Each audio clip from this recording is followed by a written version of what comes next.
Tonight on the Cavalier Connection, we've got a Hall of Famer, a true legend in Virginia media, a man so famous he has his own website, Jerry Ratcliffe. We'll ask him about some of his favorite moments covering UVA. Maybe find out a coach he didn't like and get a preview of the huge game Saturday night. All that and more on the Cavalier Connection coming at you right now.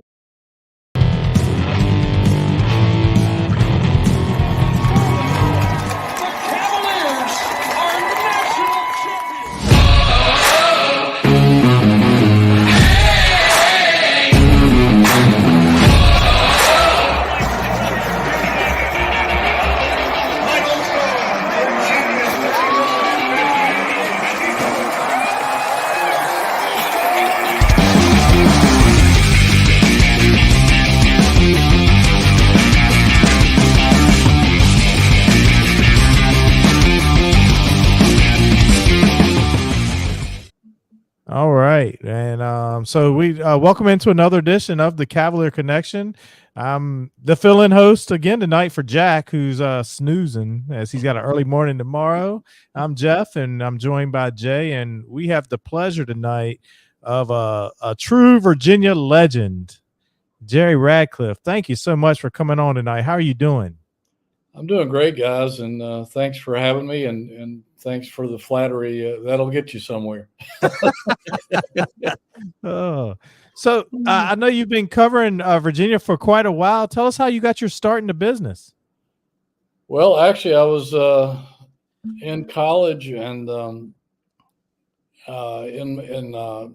was back home for I guess it was during the spring, and I come from a small town in Southwest Virginia, and the old sports editor there, was a one-man sports department, approached me and said I could use a little help if you would be interested. And he wanted me to cover a track meet.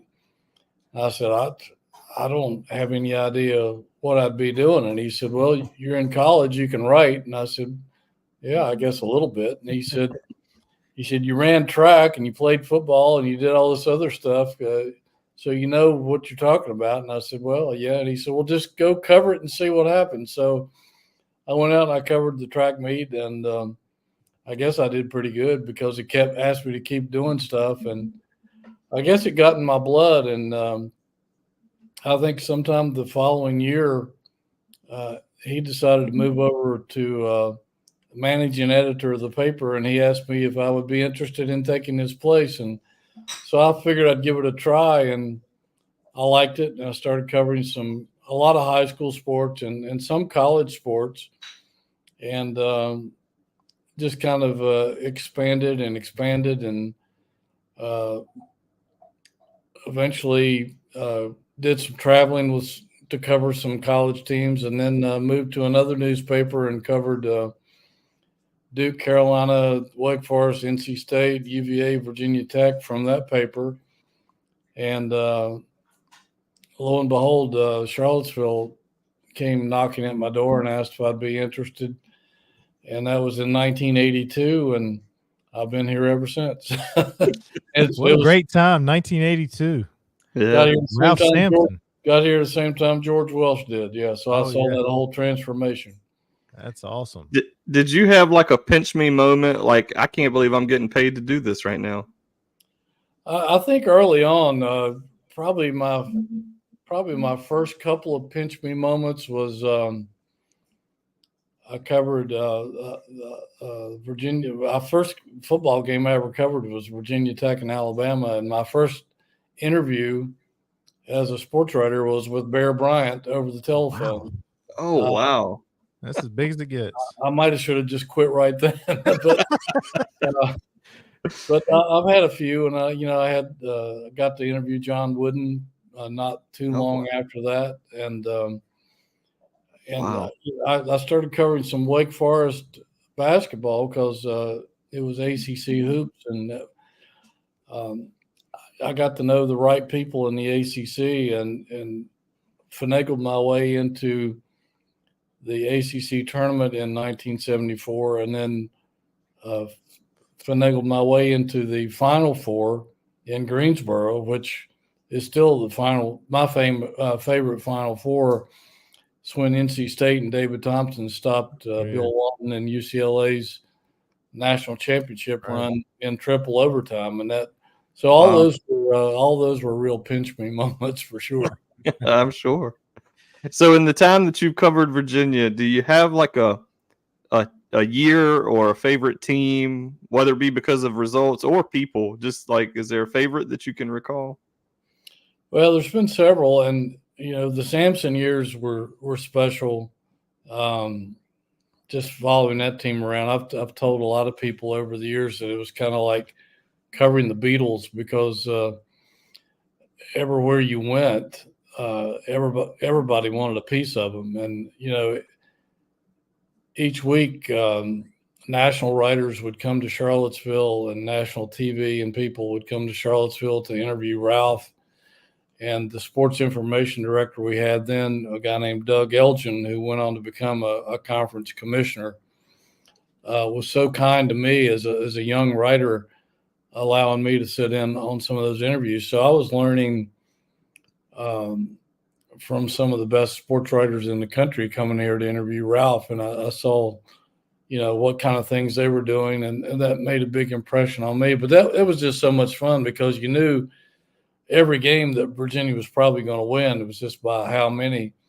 And but a lot of big games, a lot of cool games, a lot of NCAA tournaments. I got to go to Japan with the team right after the game of the century between Ralph and Patrick Ewing. We flew to Japan for the Suntory Classic.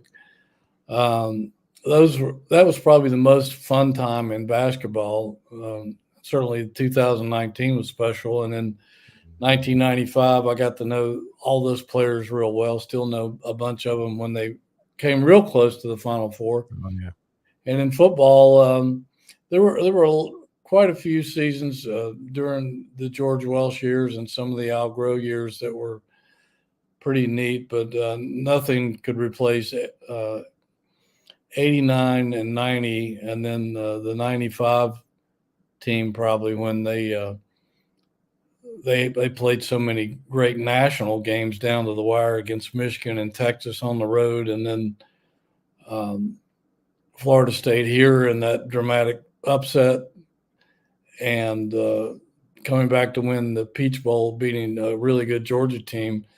But then 89 and 90, the 89 team winning 10 games, the only time in UVA history that a Virginia team has won 10 games. And then 90, obviously getting to number one in the country for a couple of weeks was an incredible time too. I mean, Charlottesville was buzzing every week from early on until the bitter end. But all those were really cool. Yeah, you talked about that 95 team. That's right in Jeff and my wheelhouse as far as like I guess I would say our peak fanhood. We were going to games at that point, and we had Who's on the Hill season tickets. I think we literally paid $30 for them, and including the shirt. Yeah, I don't even think it was that expensive. Yeah, it was super cheap. So we've tried to talk to as many guys from that era, even with more so with the basketball team, because they were really kind of hot then too. Yeah. But those were some great moments there. Yeah, that 95 team. I mean, they were so close. That Michigan game and that Texas game. I mean, really, we could have. I still can't believe George Welsh threw the pass in the Peach Bowl that they fumbled and took to the house before the kickoff return. Yeah, you're right. Yeah, I was at all those games, and Michigan. I've never seen 100 and however many thousand people so quiet for so long until the Wolverines made a comeback late in that game, and then that guy's Mercury, whatever his name was, that much from being out of bounds on that pass when he beat Rondé for the winning touchdown. And then at Texas, the dude that went on and kicked for the 49ers for it seemed like 100 years was the kicker for Texas and kicked it 50-some yards into the yeah. Yeah, I think it was 56 if I remember right. Yeah, I think I know the Texas game. I had to listen to that on the radio, and the Michigan game. I was in Myrtle Beach in a hotel room watching that. We were on family vacation. I remember watching that, and my heart got broken right there in the end. Oh yeah, a lot of Cavalier fans had their hearts broken. Oh yeah. And that Texas game, I still think they got cheated. It was the last year of the Southwest Conference, and I think they got home jobbed a little bit there because I know there was one Virginia field goal that they called no good that everybody in the press box thought it was good. Even the Texas writers and even the Texas fans thought it was good. And then there was a couple of really controversial calls that went against Virginia that I didn't think were right either. But that's going to happen, I guess, sometimes. Yeah. Do you have a favorite coach you've ever had to cover? Wow.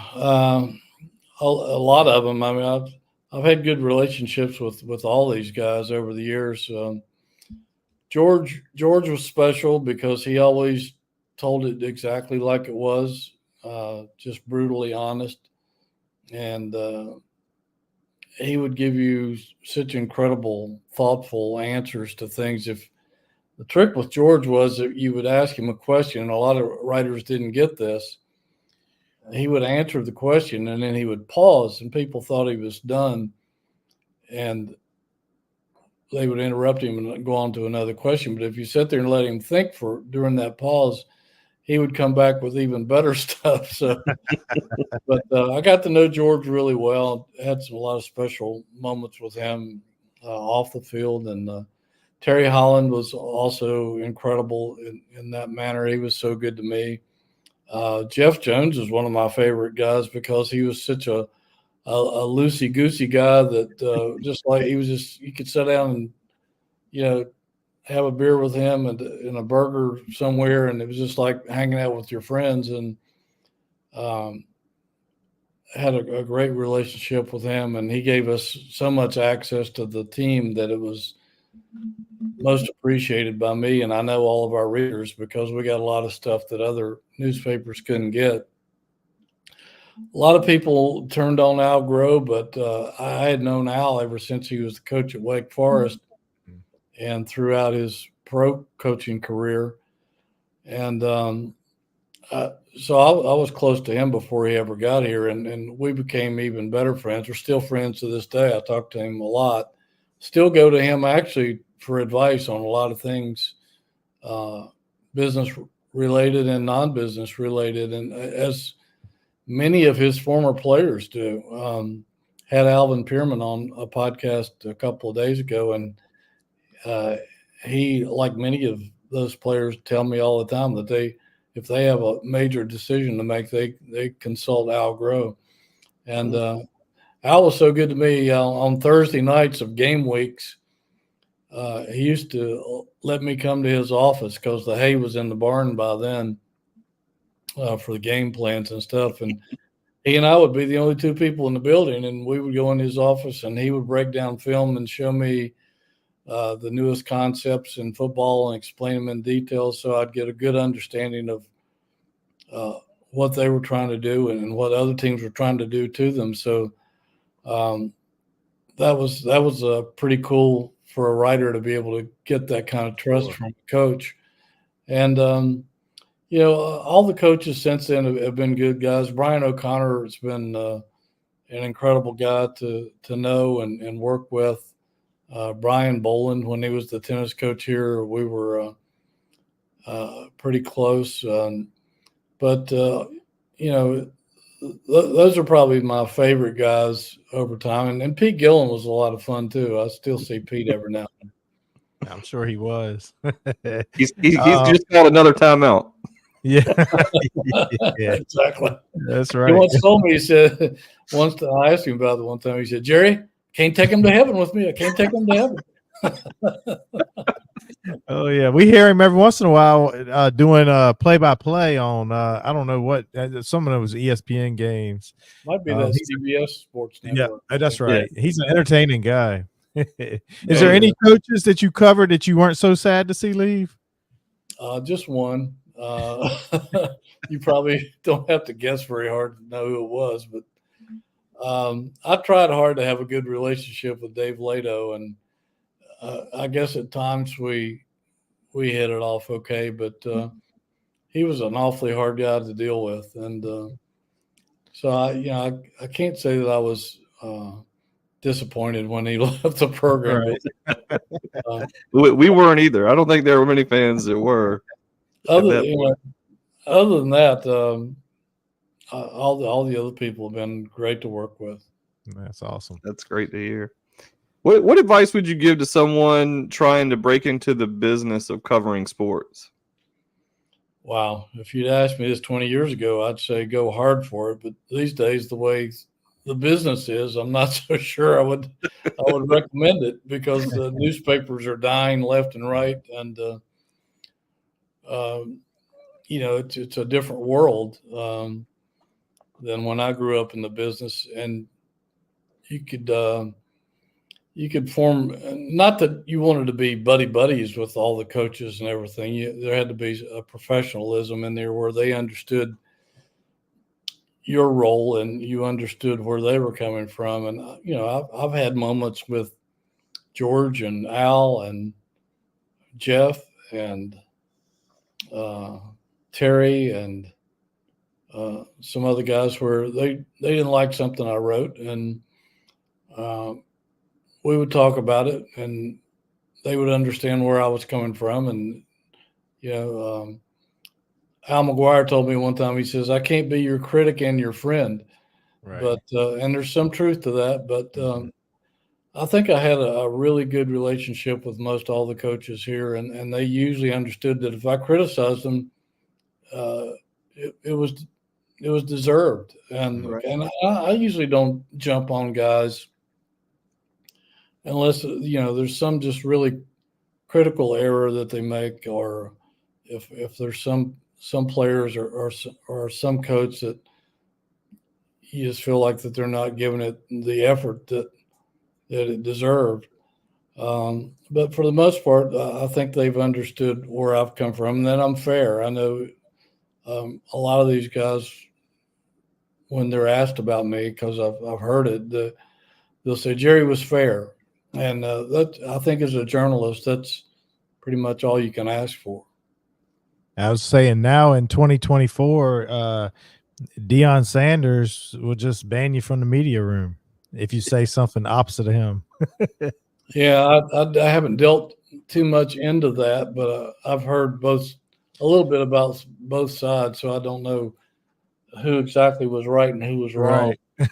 I guess I didn't answer your question, but if I was asked, and I am constantly asked and I try to help young journalists in the business, and I've hired many over the years and tried to help them along. And I would just tell them to find your favorite writers or broadcasters or whoever and absorb as much as you can, and try to identify their writing styles and develop your own writing style.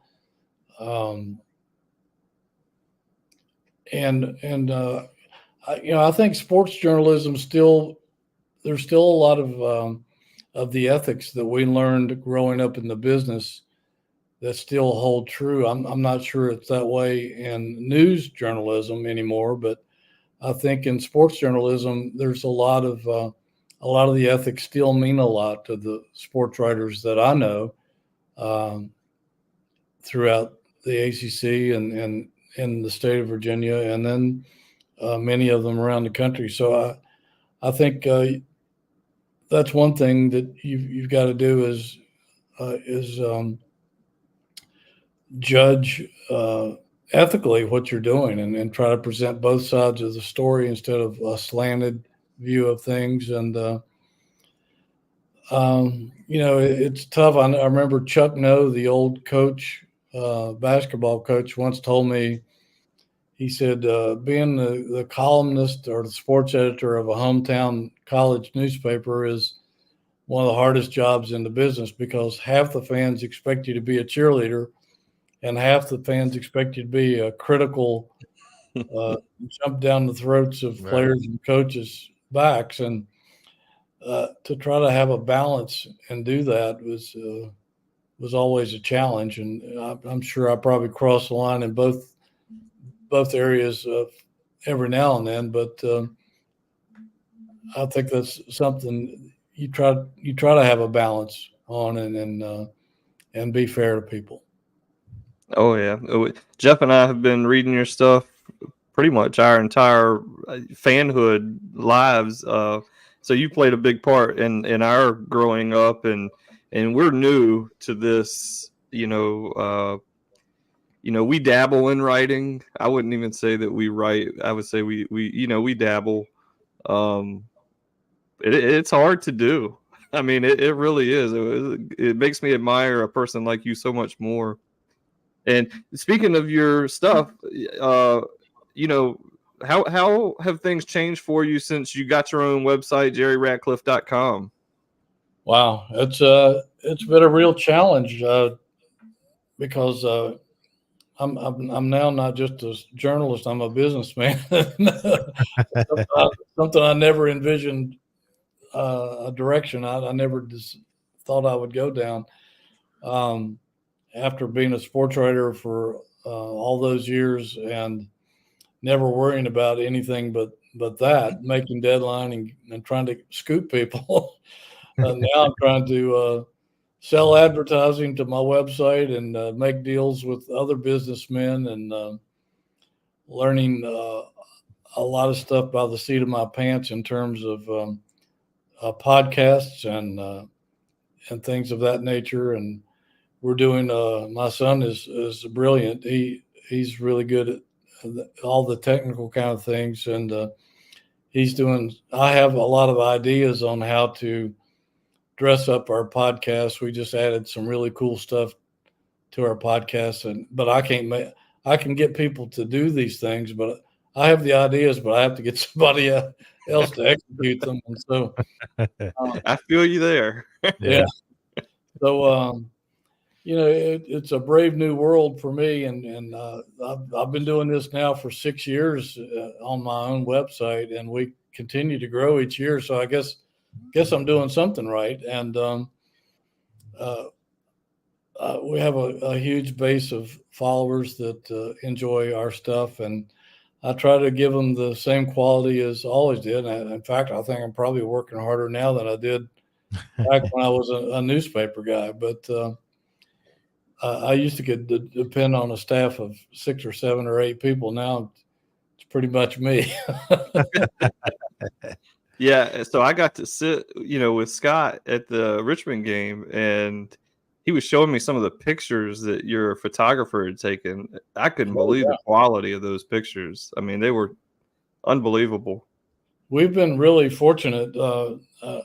For basketball, we have a guy named John Golden who was at the newspaper in Charlottesville when I first got there, and he went on and became a professional photographer on his own, and he makes bukus of money now shooting stuff all over the world. But he loves Virginia basketball, so he shoots a lot of the Virginia basketball games for me. And then we were looking for a new football photographer this year. We lost our other guy, and just out of the blue, this kid emails me and asked me if I'd be interested, and he showed me his samples of his work, and like you, Jay, it just totally blew me away when I saw his photos, and I said, heck yeah, I'll jump on board, and I'm glad we did, because that guy's great. He's going to make it big somewhere someday. Absolutely. That's awesome. Yeah, so moving to a little bit of basketball talking, I know it's starting soon. Do you think Coach Bennett, I know he's made a bunch of moves in the portal, do you think he addressed the weaknesses that he needed to? I think he did, Jeff. I think he was pretty smart about it. It looked gloomy for a while there. Yeah. All these guys were going other places for NIL deals and various factors, but I thought he closed really strong. I just saw something the other day that one of these statistical analytics kind of guys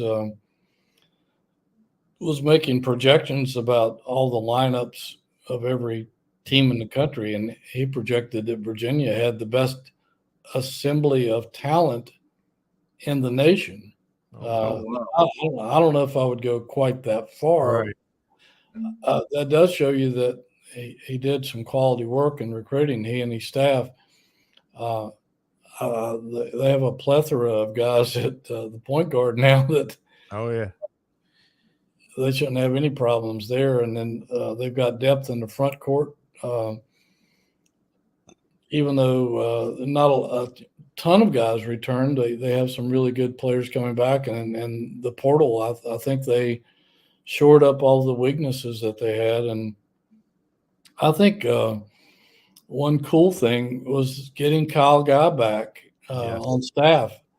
And from what I understand, he believes that they're going to make some changes or have made some changes offensively that might let him get out and run it a little bit, which I never really thought I would ever see that. But right. I think maybe Kyle Guy coming in with his background in recent years has maybe convinced Tony to open things up a little bit. And I think it was good because I think talking to some other coaches around the league, they felt like that Virginia's offense had become a little stale and predictable, and that they knew how to defend it, particularly last year when they only had essentially two guys who could score, and you could double up on them and let everybody else shoot their brains out, and they were going to miss all night. But I think Kyle maybe has added some fresh ideas to the program, and I think that's going to be welcome with open arms.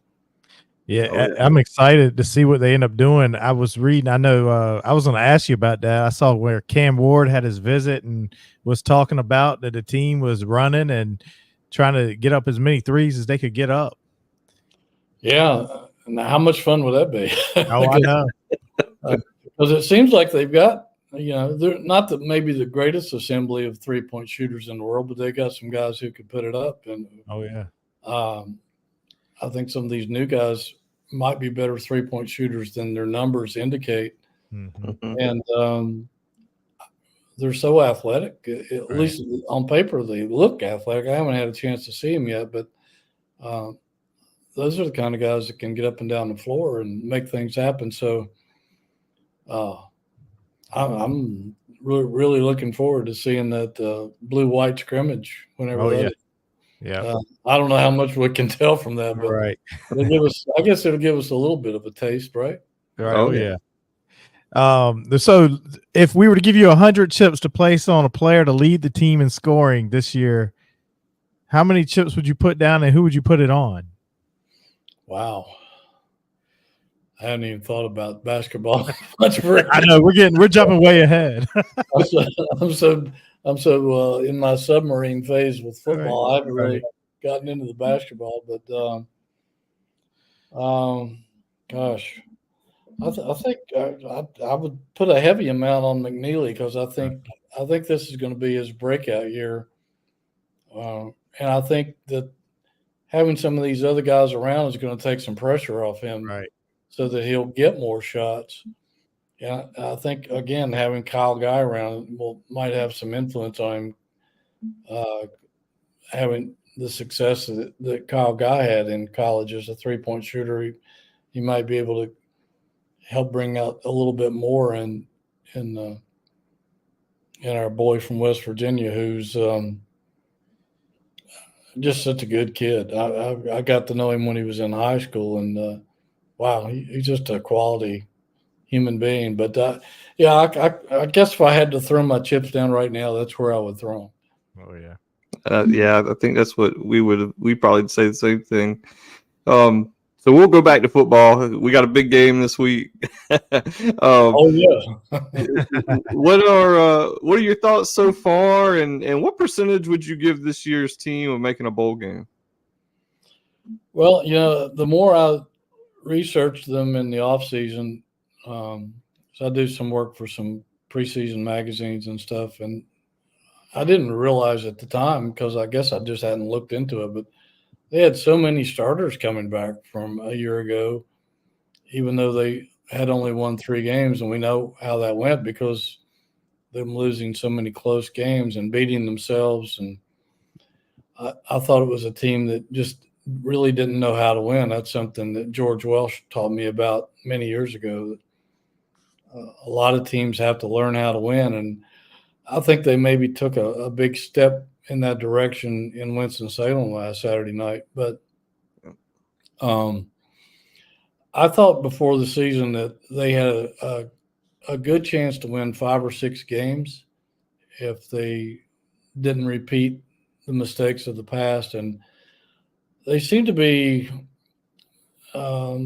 maturing a little bit in various areas, and not just a quarterback, but in some other spots. And I think one of the things I like, and I talked to Tony Elliott about this a lot in August, was, last year he and Des Kitchens kept talking about we just need that third receiver to emerge, and it never really happened. They thought it was going to, but it never really happened. And they got practically no production out of the tight end position. And with the influx of some receivers this year through the portal and having Malachi Fields back and a couple other guys back, bringing in some decent tight ends, I think that's what they have to make their offense, their version of offense, work the way that it should. And we saw a sample of that last weekend when you had 3 receivers who were contributing, along with Tyler Neville, who made some huge catches and seemed to be open all night at tight end. And so that allows them to spread the field, sideline to sideline, to lighten up the tackle box a little bit. So maybe it'll help the running game.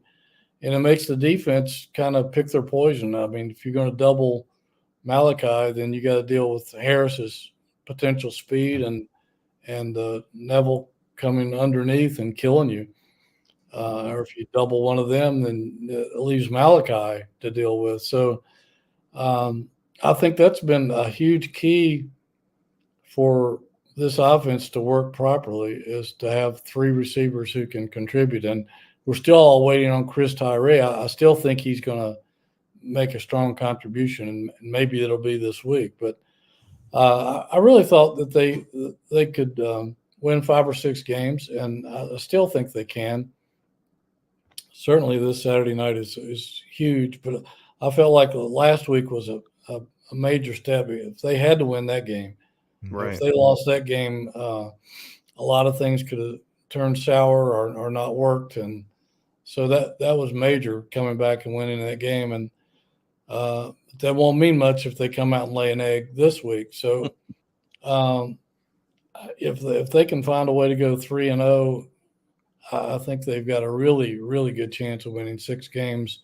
Or, and if you do that, because most of that will probably come early in the schedule, you might be able to have enough confidence and momentum to steal something in that challenging back end of the schedule. Yeah, hopefully the final game of the year. We'd love to steal that one. Yeah, they've got some work to do after the way that thing ended last year. That was a major embarrassment. And it was. I hope they haven't forgotten that. Yeah, you're right. That's right.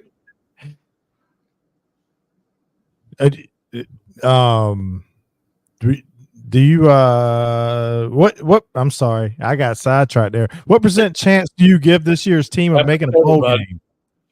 What's that? I'm sorry. What % chance do you give this year's team to make a bowl game? I would say it's probably 50-50 right now. Yeah. And I know their odds went up dramatically after last week, and should they win this week, I think they'll shoot up even more.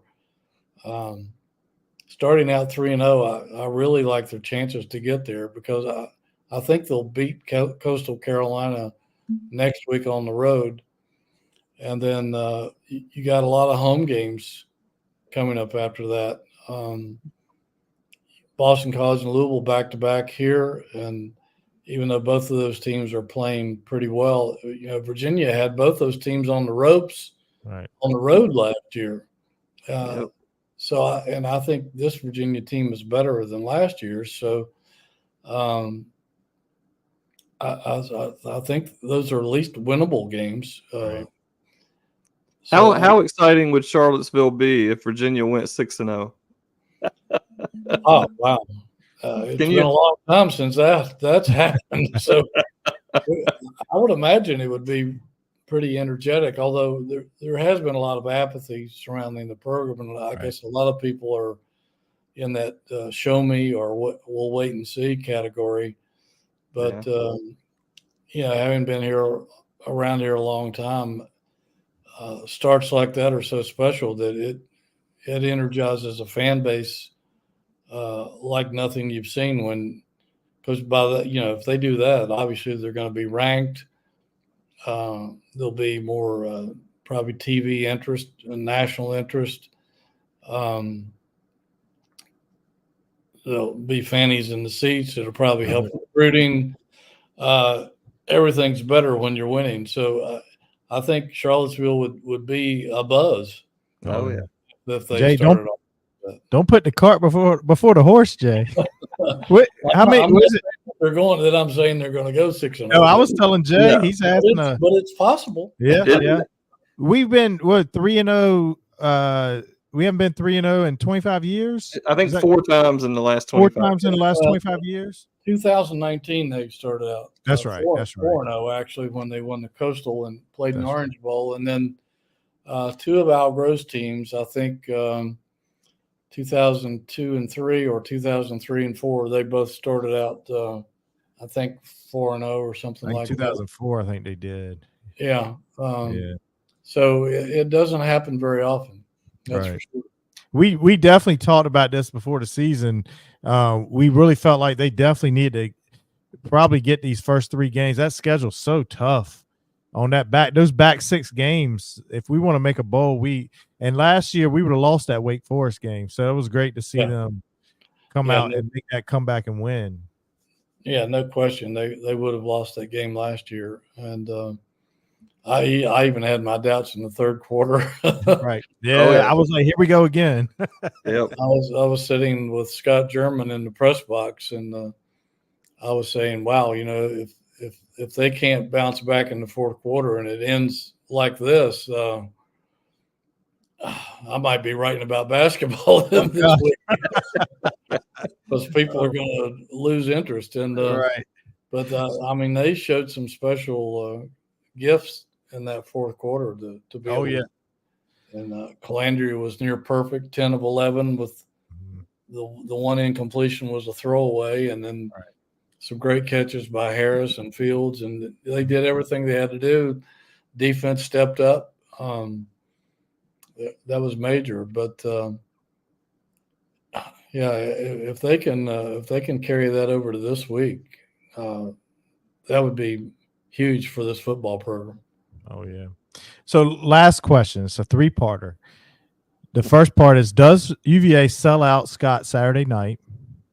What are the keys to a Cavalier victory? And do you have a final score prediction? And if you get it right, we got a 20 coming your way. Oh, wow. Well, let's see. I don't know if it'll be a sellout or not. It's been a while since they've sold out that stadium. Maryland will bring some fans, but I don't know how many. It's been so long since they've played, particularly here. And I don't even know I don't know how many. Last year up at Maryland, they a lot of their fans left during the game, so I don't know what kind of contribution they're going to make to the crowd, but I expect there to be a good, healthy, and loud crowd there. I don't know if it'll be a sellout, but they might tell us that it's a sellout, right? Because they tend to exaggerate the numbers, right? But, maybe that's just tickets sold or something. But right. I think it'll be a healthy crowd and a good crowd. I'm not going to predict it'll be a sellout. What was the second part of that? The keys to a Cavalier victory. Okay, yeah. I think the defense is going to have to step up big time because Maryland has a bunch of big boys on that offensive line, and even though they were miserable at running the ball against Michigan State, I think they only had 86 yards on the ground. They're going to try to establish that early because I'm sure they saw how Wake Forest just gashed through the A gaps against Virginia most of that game. And while it's a different offense, they're still going to test that and see if they can establish a run. So I think the front seven is going to have its hands full in trying to shut that down and make Maryland one-dimensional. And Maryland's actually pretty good at throwing the ball. Their quarterback, Billy Edwards, I asked Elliott and John Rudzinski about him this week, and they said that while he's not quite as speedy or maybe quite as talented as Tagliavola was last year, who was one of the better quarterbacks in the Big Ten. The guy's still very athletic, has a really strong arm, and maybe a little more physical. So he's a guy that they'll have to contend with. And then I think one of the keys too is if Maryland can, what they can do about shutting down Virginia's passing game, because Maryland gave up 363 yards through the air last week. And, I'm Anthony Calandria. I'm probably frothing at the mouth. Oh, yeah. Thinking about some opportunities I might have. I'm sure he's been studying film with a lot of focus on what damage he might be able to do with all those receivers, like we talked about a little while ago. So those are probably my keys to the game. And it sure would be nice for Virginia fans if they could find some way to get Chris Tyree involved and have him make an impact on that game, not just in offensively, but also in the kicking game as well. Yeah, I was going to say a kick return would be nice to see. And I really don't have a score. I really haven't thought that much about it. I know Maryland's favored, but then Wake Forest was favored right up until game time last week when suddenly Virginia became a 1-point favorite. And how much did they win by? Right. Somebody came in with a lot of money that knew something. Yeah. Those Vegas guys are usually not wrong very often. Right. That's right. It was a 21-point favorite against Richmond, and they won by 21. Right. So it's pretty amazing. I think it is if Virginia doesn't resort back to last year and beat itself, I think they've got a really good chance to win this game and start 3-0. But if they can't slow down Maryland's offense, they could lose by a touchdown or two. So I think the defense is, to me, is the big key in this game. It could be a wild scoring game for all I know, because both teams might have a lot of success moving the ball. But so I think that's why it's major that Virginia's defense can find a way to contain Maryland's offense. It'd be good for television, get a lot of points. Yeah. It could be a fun game to watch, that's for sure. Yeah. Well, so we want to thank you so much for your time, Jerry. And hopefully we'll Jack and myself will be there on Saturday, and hopefully we'll get to see you up in the booth. But we really appreciate your time. Yeah, we'll definitely say hello and talk a little bit up in the press box. It's one of my favorite places. I've been there for it's my 43rd football season at Virginia. So that's 43 for you, 43 years, and my first time. So I'm super excited. Yeah, I know the feeling because when I went to my first Masters a few years ago, I walked into that massive press box, and I ran into one of my writing heroes, a guy named David Kindred that is retired now, but has been a great sports writer for forever. And he had a name tag in front of his seat in their press facility. And he said, "Hey, Hootie, I haven't seen you here before." And I said, "This is my first one, Dave." I said, "How many is this for you?" And he said, "This is my 50th." Oh wow. Well, I know what you're Yeah. feeling going into that press box for the first time. It's a cool place, a special place for all us old haunts. And yeah, when I kick the bucket one of these days, I might be haunting that press box for more. Oh man, angels in the press box. That's right. Yeah. Well, thanks so much for your time, and we hope you have a great evening. Yep, Thanks for thank you, having me, Jerry. guys. I enjoyed our conversation. Well, Yes, sure anytime did. you need me, just give me a call. All right, thank you. Have a great one. All right. We want to thank Jerry for coming on tonight. That was a treat. You know, the wealth of information that's in that man's brain. As they say, you know, people say he's forgotten more about Virginia golf than I know of all Virginia sports. Like that guy's brain is full of information. You know, we could just talk to him for hours. The amount Yeah. the people he's covered and the stories he can tell, it's probably amazing. And just a genuinely nice person. You know, as you guys are getting ready to have your first experience in the booth, I had mine for the Richmond game, and he couldn't have been kinder. You know, during the storm delay, he came over and we chatted, and you know, I introduced myself to him, and we had already emailed about tonight, and he said, "Oh yeah, we're going to be talking soon, aren't we?" And I said, "You know, yes, sir." You know, I had said Mr. Ratcliffe, you know, when I was approaching him. And at the end of the conversation, he was like, "And by the way, I'm not Mr. Ratcliffe. You can call me Jerry or Hootie." Just super nice. Yeah, he was a pleasure. So moving forward, what do we have here, Jay? What are we about to show? The Cavalier Gold Connection of the Week. Just a great play. Just a reminder to everyone out there to go visit cavaliergold.com, cavaliergold.com. And this connection, you know, we're the Cavalier Connection. This was a Cavalier Connection. Friend of the show, Tyler Neville. Go ahead and roll the tape. Friend of the show, Tyler Neville. Let's watch it. Can we make it bigger? Is there any way to make that thing bigger?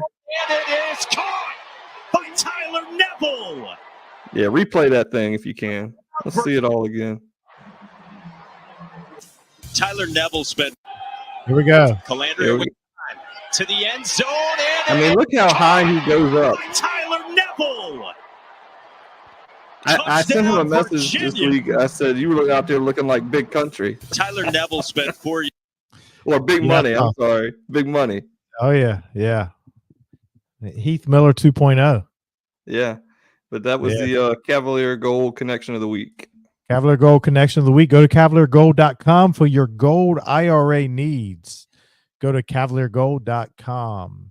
Moving forward, right here at the end, we want to give out our locks of the week. So last week, Jay, first of all of us we're out in the survivor pool. Yeah. And I know there's millions upon millions who are out because the Bengals were the pick last week, and so I know we're out. How did you do last week, Jay? Honestly, I think I was 1-2. So you had Bengals minus 8.5. That's an L. Yeah. Cardinals plus 6.5 against the Bills. They covered. They covered. And over in Jacksonville, Miami 48.5. I don't think that went over. We're gonna say 1 and 2 for now. Jack had Dolphins minus 3.5. That was an L. Panthers plus 4 was an L. Texans minus 3. So Jay, you and Jack are tied 1 and 2. I had Falcons minus 3.5. That was an L. I had Chargers minus 3, and I had Broncos plus 6, which was a push. So I was 1-1-1. So you're the leader in the clubhouse right now. Yeah, that'll happen, but that's how I am, though. I'm Jerry. Break even, Jerry. Break even. 1-1-1. It doesn't get more than that. So moving into this week's picks, we're gonna start. Jack's snoozing, so we'll give Jack's picks. So Jack has the Chargers -5 versus the Panthers. He's got the Rams +1 against the Cardinals. He's got the 49ers and Vikings over 46.5. So that's Jack's 3 picks for the week. I don't even know how he knows this stuff. He's 18. He's not eligible to get on these gambling sites. And, this is a little on the ridiculous side, but that's his picks. So I like 2 of those quite a bit, especially the Chargers, Carolina. I think that's going to be like a theme for the season. Is just who's Carolina play. If it's less than a touchdown, just go ahead and give it to me. Because I had full disclosure, and when Jack sent me his picks, I had 2 of his picks too. So I said Jack's a 1-2, 0-3 kind of guy, so I had to change my picks. Jay, we're gonna move over to you and see what you got. Yeah, so I'm kind of looking at last week's games, and I just the Chiefs getting 5 or giving 5.5 against the Bengals. That seems low. Games in Kansas City. I don't think the Bengals are healthy, but more important than that, I don't think the vibes around the team are very good right now. I agree. The defense doesn't have any stoppers, and Joe Burrow seems to play well at Kansas City, and the game seems to be close normally. But I just don't like that team right now. And I know that was a Super Bowl pick for both of us. Oh, I know. What's the deal with the water bottle? What do you mean? Joe Burrow not being able to pick up the water bottle. Oh, I hadn't seen that. His hand situation, and Lord. There's a video after the game, during the game, or whatever. Him trying to pick the water bottle up. He can't pick the water bottle with his throwing hand. Oh God! They're saying the dude is hurt. Yeah, but he's rich. So I'm gonna take the Chiefs -5.5. So that's one. The second one is a little bit. To me, it's dicey. But this team won on the road last week at a better team than who they're playing this week, and that's the Pittsburgh Steelers. And I was very low on them coming into the year. Yeah, me too. But I think Tomlin's just too good of a coach. They're going to Denver, who I don't respect. Rookie quarterback against that Steeler defense and TJ Watt. Yeah. And they're only given 2.5. So I'll take the Steelers -2.5. And I got 2 games for my last one, Jeff, and this is hard because I'm gonna give both of them, but officially, I'm gonna take the Colts -2.5 at Green Bay. Missing Jordan Love, I just I don't think I just don't know that Green Bay is gonna be able to move the ball. And then the Colts, I think, will be able to run the ball a little bit with Richardson getting going, and so I think the Colts cover 2.5. The other game I really wanted to possibly play and might actually play is Washington -1.5. They got to win that game, right? We always play bad against the Giants, though. Yeah, it's a must win. I thought about it, but the problem is when we play the Giants, Danny Dimes might get a contract extension when the game's over. The way I know. The defense looked against the Bucs. 5-0-1 against us. 5-1-1. 5-1-1. He's torched us. Yeah. So it makes no sense. No. That team is terrible, but that's why I ultimately went with the Colts. Because I think the Colts are a good team. They almost beat the Texans, who appear to be really strong. So we'll see. So getting into my picks, first I've got the Cowboys and Saints game. I took the over 47. First of all, who the heck was that Saints team last week? Good Lord. I mean, they went off, and that's just in my brain, that's just a fluke. Yeah. But we know Dallas can score, and the Saints showed they can score. So 47, I say Cowboys. I say Cowboys win 31-20 or something like that, and that'll cover me there. I'm going to go to one more over. I'd like to think the Commanders are going to beat the Giants, but I'm going to take the over. It's only 43. I don't think either defense is going to stop each other. I don't think Washington's offense was bad against the Bucs. No, they weren't. But the defense was just garbage. I think our defense is garbage, and Danny Dimes is going to have his way with us. I just hope we can get one stop more than them. And I just envision a high scoring game, and one way or the other, 27-24, somebody wins that football game. Yeah. And then the Jags, I don't know about this one. This is one I didn't know. I was trying to find another game after Jack, ruined me a little bit there. Jags -3. They blew it big time against the Dolphins. They're running into the end zone to put the game away. ETN fumbles the football, and then you see what happened when it was all said and done. Who knows? I listen. Trevor Lawrence is on my fantasy football team, and he's getting benched this week. Oh, is he? Yeah. They're playing the Browns. The Browns defense is supposed to do something. And you have Jordan Love, who's hurt. So who are you starting? I'm starting Justin Fields, and I'm starting Baker Mayfield. Oh, okay. Well, yeah, I can see that. So if the Jags weren't playing the Browns, I'd start Lawrence. But the Browns defense, they're usually kind of tough. I don't respect the Browns. That's the thing. It's kind of like what you're saying about the Bengals, the environment. And now we got Deshaun Watson with another case on him. And so and Deshaun Watson's just garbage. Like, they need to just release him and just eat that big contract. They just need to cut ties, and that's really my biggest reason for taking that game. Was I think the Browns are, unfortunately for them, Deshaun Watson's playing, and that's a team that was in the playoffs last year minus Deshaun Watson with a 100-year-old quarterback. Yeah. So they'd be best just cut him loose, and I think it's about to be Jameis Winston time there.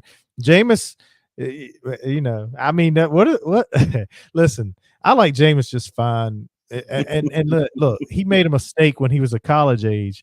But what's up with they like to get the criminals, as they say, between getting Deshaun Watson and then getting Jameis Winston with the lobster or the crab legs or whatever it was. Yeah, crab legs. Hey, listen, Jameis, I know Jameis is out there listening because he likes ACC content. Jameis, you were a college age kid back then, and listen, I'm hoping you go ahead and get the job in Cleveland because you're definitely better than Deshaun Watson. You'll probably give the ball much better for fantasy. Yeah, no doubt. He'll give the ball to the other team, but he's also going to put up some huge numbers. I say there's nothing better for a fantasy quarterback than a pick six because you right back out there. Right. And it's only -2. Only -2 to throw the pick, and you're back out there. Yeah. So, but yeah, I just don't like that Brown situation with Deshaun. So that's my 3 picks. And I'm sure I'll be 1-2 or 2-1 or maybe another 1-1. I can't push. I could push the Jags and Browns game. So, anyway, that's what I got. Other than that, are we ready to wrap it up tonight? Are we picking the Virginia game now? Oh, we did. Let's go ahead. We'll get our picks and we'll get Jack to post his on the X. Jay, what do you have? You want to go first? Or you want mine? Yeah, I would say if everybody pick already. Yeah. If you haven't seen yet, go to the College Huddle. The 1, 2, 3 ding ding ding Maryland edition is out. The WWE match this week is I don't want to tell you. I want you to go read it. So go to thecollegehuddle.com and you'll find the Virginia content there, and you'll see that comparison. But for the pick of the game, I think it's like Jerry was talking about. I don't know that the defenses are going to do a whole lot of stopping. Maryland's got a big wide receiver who actually played at Stonebridge High School in Virginia. Big kid. I think he's leading the Big Ten in receiving right now. So he's going to be a challenge for the defensive backfield. And but I've got Virginia winning 38-30. Yep, and we're pretty close. I just can't see Virginia ever winning a game versus a non-FCS opponent by more than 8 is one score. Yeah, but that was strategic. I feel like they just as Jerry and I were talking before we came on the air, and the gray hairs and the hair falling out, all the result of Virginia, and they're going to do it again this week. I'm taking Virginia 37-34. And it's going to come down. Shoot, we might be depending on a field goal to win it at the end of regulation, or might go to overtime and we win it on a field goal, or who knows. I think it's going to be high scoring. If I was out of the state of Virginia, I would bet the over. I don't know what the over under is, but I'm I sure don't it's either. not. I'm sure it's nowhere around in the 70s. So I got Virginia 37-34. And Let's you see if I can can find it real quick. put it in the books. Yes. Yeah, I don't see it. All right. I was looking on ESPN on the homepage, hoping it would be right there, but I don't see it. So Yep. So looking forward to Saturday. Jack and I are going to get hopefully it looks like we're going to have the luck of getting up in that in the media room as Jay did for the Richmond game. So pretty excited for that. And hopefully next week when we come on, we're celebrating a win. And we'll hopefully get some footage from Coach Elliott and some of the players after the game. And hopefully we're playing happy people and not – that'd be something. First time getting in the media room and got to sit there on an eggshell situation. yeah, Because people aren't very happy. yeah, for sure. Looking forward to it. So I hope everyone has a great evening. Thanks to Jerry again. Go to cavaliergold.com again. And we'll see you guys here soon. Have a great evening. Go